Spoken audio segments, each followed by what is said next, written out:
See, that's something we need to get into. Get into. Give me 5 moments. I can stop in a minute. You see, listen. We need to walk, if you want to truly be free, walk in the Spirit. And drop the gratification of the flesh. Man, that's man-made stuff. What's this? The only way to be free of desire of the flesh is to allow the Spirit of God to operate in you. If you don't allow the Spirit of God to operate in you, you cannot be free from the desire of the flesh. If anyone is enslaved in sin, only God in Christ Jesus can make him or her free. In short, freedom should be an opportunity to serve God and serve your fellow man. That's in short what it's all about. Verse 19, Paul describes some of the actions that are manifested in selfish living. When a person desires only to satisfy self, flesh will take over the throne of your life. If you desire to serve self, flesh will take over. Now watch this. And whenever flesh takes over, flesh does what flesh does best. And what flesh does best? Flesh sin. Anytime flesh, see, you can't argue with a person with something doing what they do best. You can row with a dog for barking. That's what a dog does best. So now, if you turn yourself over to flesh, flesh can do what it does best.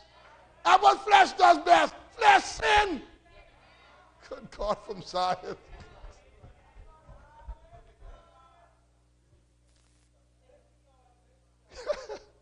Flesh is full of envy. Flesh is full of impurities. Flesh, fornication, adultery, jealousy, anger, strife, and yes, selfishness. And if you look close, you may see a little of yourself.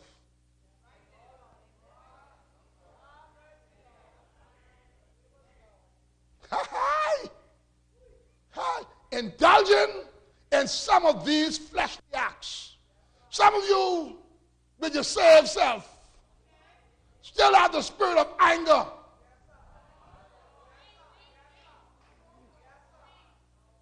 Some of you still have the spirit of bitterness. You're so bitter, God can't even fix what he wants to fix with you. Because you're so bitter. Saved, but bitter.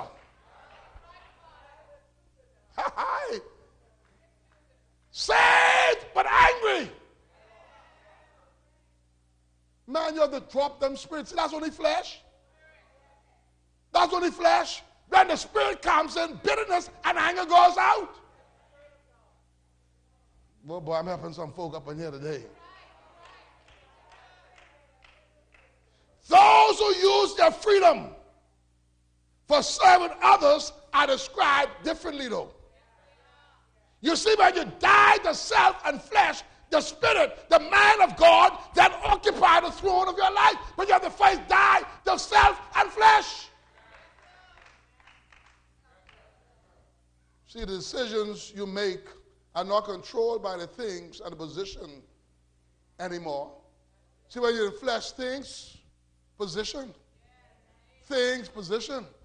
Flesh, things, position. Flesh, things, position. That's all you look for. But by the Spirit of God, you do not look for what you can get, but you seek to give of yourself so that God's kingdom can be seen and come alive in the lives of those with whom you come in contact with. That's the difference.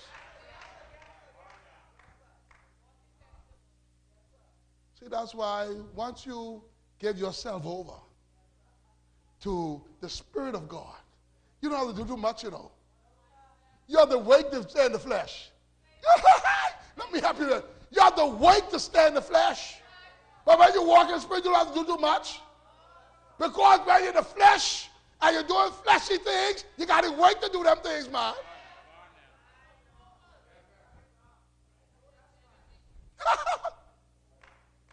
A liar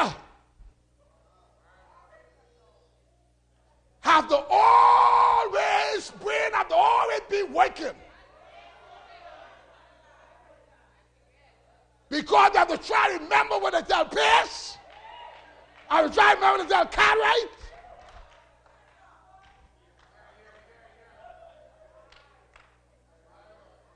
But when you walk in the Spirit, because you walk in truth, all you got to do is keep on walking.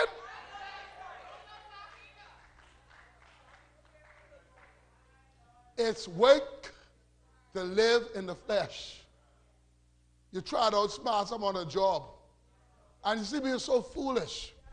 Being so foolish. If I go to Harris, they talk with Keith. My God, we all work in the same job, in the same place. As soon as Keith have a better plan, if Harris wicked enough to listen to me talk with Keith, then Keith get a better plan and listen to Keith talk with me.